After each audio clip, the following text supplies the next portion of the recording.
Hello दोस्तों, स्वागत है आपका अपना YouTube channel study with J09 में। आज का सेशन में हम लोग पढ़ेंगे संविधान से जुड़ा हुआ राज्य के नीति निर्देशक तत्व के बारे में हम लोग पढ़ने जा रहे हैं, ठीक है। और इससे जुड़ा हुआ सारे क्वेश्चंस हम लोग आज डील करेंगे, तो लास्ट तक बने रहिएगा।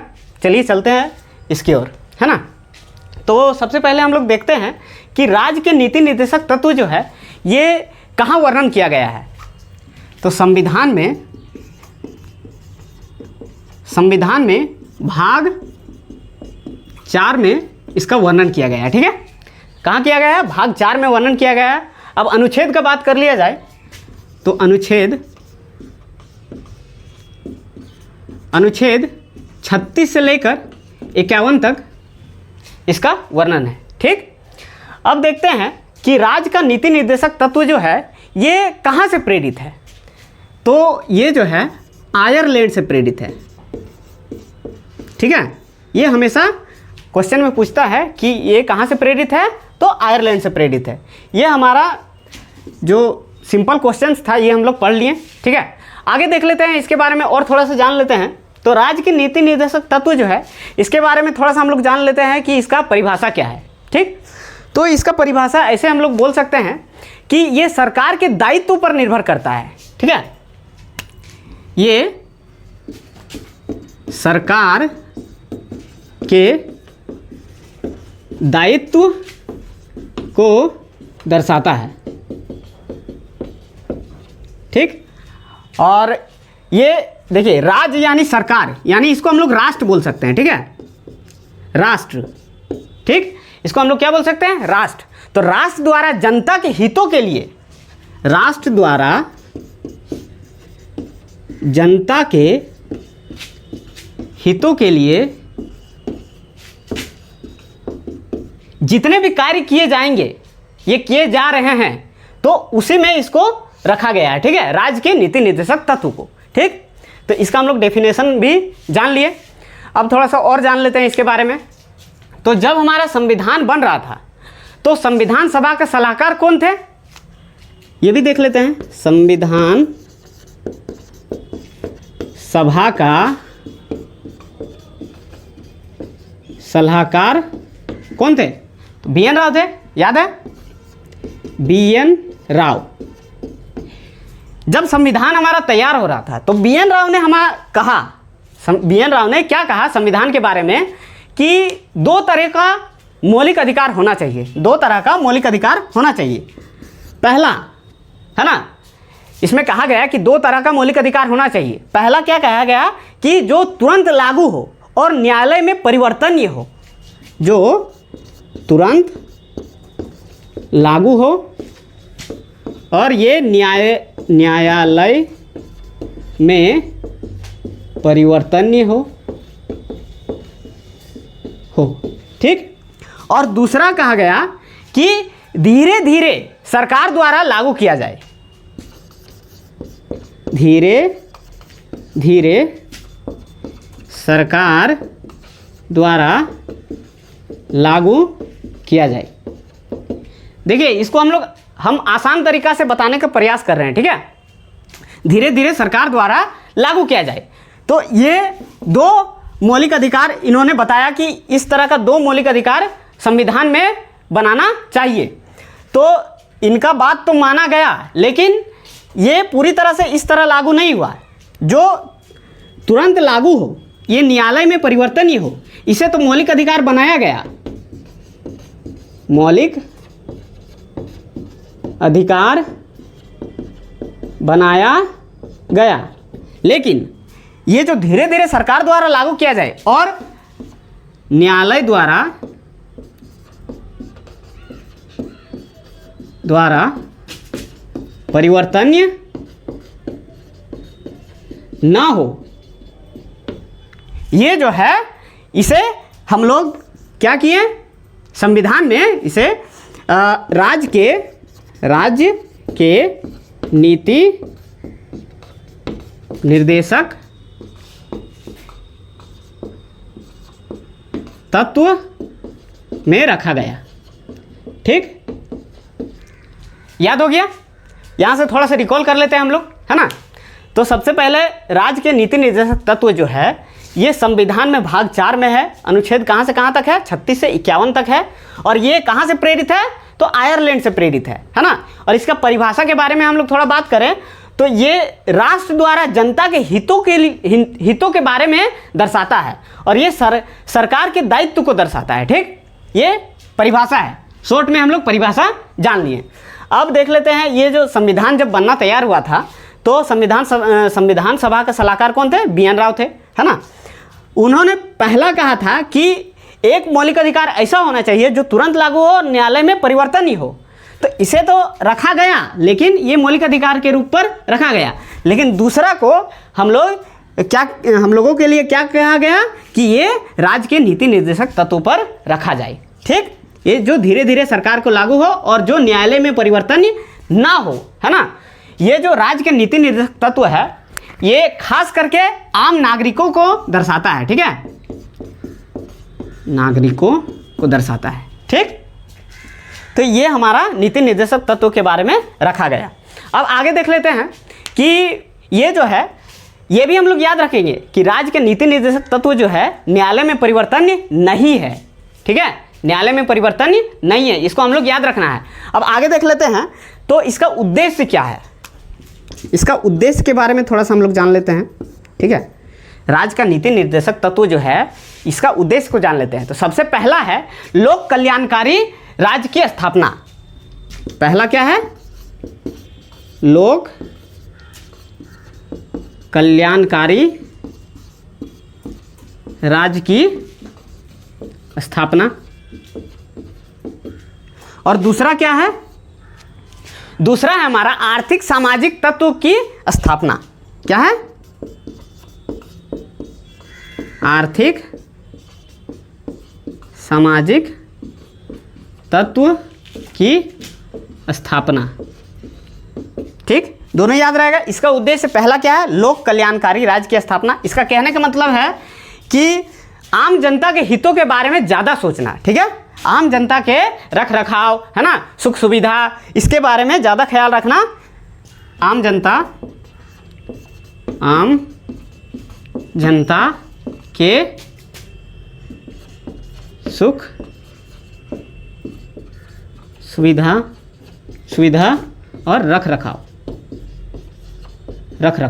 ठीक है, और ये जो है आर्थिक सामाजिक तत्व की स्थापना, इसके अंतर्गत हमारा ये राज्य के नीति निर्देशक तत्व को रखा गया है। ठीक है, राज्य के नीति निर्देशक तत्व रखा गया है।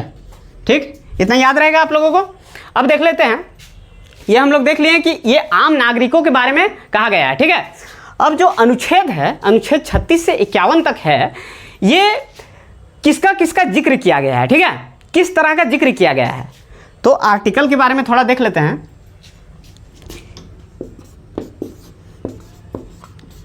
पहला जो है ये एक गांधीवादी के बारे में बताया गया है। ठीक है, गांधीवादी। दूसरा है समाजवादी। दूसरा क्या है? समाजवादी। और तीसरा क्या है? उदारवादी।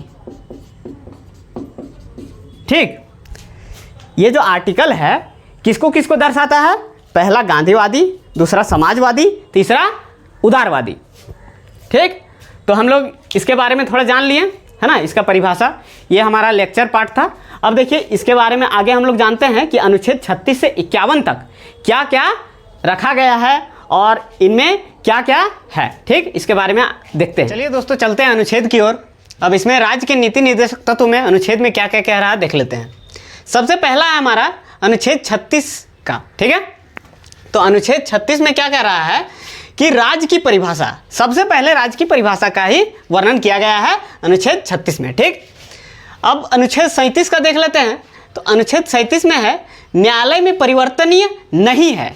हम लोग पहले भी डील कर चुके कि राज्य के नीति निर्देशक तत्व जो है ये न्यायालय में परिवर्तनीय नहीं है। ठीक, ये बहुत इंपॉर्टेंट है आपके लिए। ये दोनों एक साथ याद करेंगे हम लोग।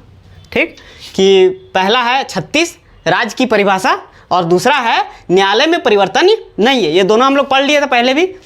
अब आगे देख लेते हैं हम लोग जानते हैं कि राज्य के नीति निर्देशक तत्व जो है ये नागरिकों के हितों के बारे में कहा गया है, तो इसमें सभी नागरिकों के हितों के बारे में ही हम लोग पढ़ेंगे। अब देख लेते हैं 38। ये 38 है सामाजिक, आर्थिक और राजनीतिक न्याय। जितने भी सामाजिक, आर्थिक और राजनीतिक न्याय के बारे में ये अनुच्छेद 38 दर्शाता है, याद रखेंगे इसको। 39 हमारा क्या रहा, संसाधनों का उचित वितरण, है ना। जितने भी लोग जो भी कोई भी संसाधन करते हैं तो उसका उचित वितरण होना चाहिए, ये सरकार द्वारा कहा गया है कि उचित वितरण होना चाहिए, और स्त्री पुरुष में समान कार्य वेतन होना चाहिए। ठीक, ये तीनों हम लोग एक साथ याद करेंगे। ठीक, 38 है सामाजिक, आर्थिक और राजनीतिक न्याय, 39 है संसाधनों का उचित वितरण, और स्त्री पुरुष में समान कार्य वेतन। ये हम लोग कार्य तो कर लिए। आगे देखिए 39 का, ये समान अवसर के आधार पर न्याय देना। जब भी अगर हम लोग कार्य करते हैं तो स्त्री पुरुष का कार्य अलग ना हो, है ना, इसी के आधार पर ये 39 का बताया गया है कि समान अवसर के आधार पर न्याय देना। और ये जो 39 का को जोड़ा गया था संविधान में, ये 42वां संविधान संशोधन 1976 में जोड़ा गया था। इसको हम लोग याद रखेंगे कि कब जोड़ा गया था, 42वां संविधान संशोधन 1976 में इसे जोड़ा गया है। आगे देखते हैं अनुच्छेद 40 का बात कर लेते हैं। तो अनुच्छेद 40 जो है पंचायत से संबंधित है। ये वेरी वेरी इंपॉर्टेंट है। ये आए दिन एग्जाम में बहुत सारे क्वेश्चन इससे आए हैं कि पंचायत जो है ये कौन सा आर्टिकल में आता है। तो पंचायत जो है ये अनुच्छेद 40 में आता है, और ये ग्राम स्तर पर आधारित है। ठीक है, ग्राम स्तर पर आधारित है। आगे देखते हैं 41, ये सिंगल याद करेंगे इसको। अब देख लेते हैं 41, 42 और 43, इसको हम लोग साथ में याद करेंगे। 41 को कुछ परेशानी की दशा में काम, मतलब कोई भी लोग अगर परेशान हो, है ना, पीड़ित हो और बेरोजगार हो, तो उस दशा में उसको काम मिलना चाहिए। ठीक, तो ये अनुच्छेद 41 में कहा गया। अनुच्छेद 42 में कहा गया कार्य मानवीय दशा। देखिए हम लोग कार्य, यहाँ काम तो मिल जाता है, लेकिन ये जो काम है वो मानव के करने लायक है कि नहीं, उसके बारे में बताता है कौन, 42। तो 41, 42 हमारा याद हो गया। ठीक है, 42 क्या बताता है, कार्य जो है ये मानव के करने लायक है कि नहीं, वो बताता है। अब अनुच्छेद 43 देख लेते हैं। तो निर्वाचन, मजदूरी और कुटीर उद्योग, अगर कहीं काम ना मिल रहा हो तो अपने से कुटीर उद्योग वो कर सकता है। ठीक, ये अनुच्छेद 43 है। 41, 42, 43 ये कार्य के बारे में जुड़ा हुआ है तीनों। ठीक, आगे देख लेते हैं अनुच्छेद 44 का बात किया जाए तो अनुच्छेद 44 जो है ये नागरिकों का समान संहिता। नागरिकों का समान संहिता का मतलब है कहीं भेदभाव ना होना चाहिए, नागरिकों में कहीं भेदभाव ना होना चाहिए। ठीक, ये अनुच्छेद 44 में कहा गया। अनुच्छेद 45 देखते हैं, ये बहुत ही इंटरेस्टिंग है। देखिए 45 में कहा गया 6 से कम उम्र के बच्चों की शिक्षा अनिवार्य है। 6 से कम उम्र के बच्चों की कहा गया है। और हम लोग जानते हैं कि अनुच्छेद 21 अ में ए में पढ़े थे, 21 का क या फिर 21 का ए में हम लोग पढ़े थे कि 6 से 14 वर्ष के बच्चों के उम्र के बच्चों को शिक्षा अनिवार्य हो। ठीक, ये हम लोग पढ़े थे। और ये जो 6 से 14 वर्ष के बच्चों का शिक्षा अनिवार्य है, ये पहले 45 में ही जुड़ा हुआ था, लेकिन इसको अलग करके 86वां संविधान संशोधन 2002 के तहत 21 ए में जोड़ दिया गया है। इसको हम लोग याद रखेंगे। 6 से 14 वर्ष के बच्चों को, ठीक, 6 से 14 वर्ष के बच्चों को शिक्षा अनिवार्य, ये 86वां संविधान संशोधन आर्टिकल 21 ए में रखा गया है। और 6 से कम उम्र के बच्चों का शिक्षा अनिवार्य, ये अनुच्छेद 45 में रखा गया है। ठीक, याद रहेगा। अब देख लेते हैं 46। तो 46 है, देखिए 45 हम लोग पढ़ लिए, शिक्षा अनिवार्य 6 से कम उम्र के बच्चों को, यही वाला 6 से कम उम्र के बच्चों को शिक्षा अनिवार्य, और इसी से जुड़ा हुआ है 46। ठीक है, 46 भी दोनों साथ में याद करेंगे। इसमें देखिए 6 से कम उम्र के बच्चों की शिक्षा अनिवार्य, और इसी में देखिए 6 से कम उम्र के बच्चों है, लेकिन 46 में क्या है, सिर्फ SC ST यानी अनुसूचित जाति और जनजाति का शिक्षा, सामाजिक न्याय इससे जुड़ा हुआ है। ठीक, 46 में। आगे देखते हैं 47 है मद निषेध, पोषाहार और स्तर वृद्धि। यानी इसका कहने का मतलब है कि मद निषेध करना है, और पोषाहार, अगर मद निषेध हो जाए तो पोषाहार में वृद्धि होगी, स्तर में वृद्धि होगी और देश का वृद्धि होगी। ठीक है, ये 47 में कहा गया है। इसके अंतर्गत कुछ राज्य है जो मद निषेध को अपनाया है, जैसे बिहार। ठीक है, आगे देख लेते हैं 48 में। 48 में क्या है, कृषि पशुपालन का संगठन। यानी देखिए यहाँ स्तर में हम लोग वृद्धि कर लिए और आगे क्या करेंगे, कृषि करेंगे, पशुपालन करेंगे, ठीक, ये दोनों साथ में याद करेंगे। अब देखिए 48 क में क्या है, 48 क में है, देखिए हम लोग मद निषेध कर लिए, कृषि पशुपालन कर लिए, इसका संरक्षण कर लिए, तो अब इसके अलावा हम लोग पर्यावरण को संरक्षण भी बना सकते हैं, ठीक है। तो पर्यावरण संरक्षण को जोड़ा गया है 48 का क में। ये वेरी वेरी इंपॉर्टेंट है आप लोगों के लिए। पर्यावरण संरक्षण कौन से आर्टिकल में है, तो 48 का क में है। और इसे कब जोड़ा गया, तो 42वां संविधान संशोधन 1976 को जोड़ा गया, ठीक है। ये दोनों देखिए, ये 39 का क और 48 का क, ये दोनों 42वां संविधान संशोधन 1976 को जोड़ा गया। आगे देखते हैं 49 है हमारा राष्ट्रीय स्मारक तथा संरक्षण। यानी जितने भी हमारे राष्ट्रीय स्तर के स्मारक है उसका संरक्षण, यानी जैसे ताजमहल, लाल किला, ये सब जितने भी हैं, ये सब का राष्ट्रीय स्मारक का संरक्षण, ठीक। आगे देखते हैं 50 में। 50 में क्या है, कार्यपालिका और न्यायपालिका का पृथक्करण। मतलब न्यायपालिका और कार्यपालिका ये दोनों हमेशा पृथक रहेंगे, अलग रहेंगे, ना कि ये साथ में मिलके इसका कार्य नहीं कर सकते हैं, ठीक।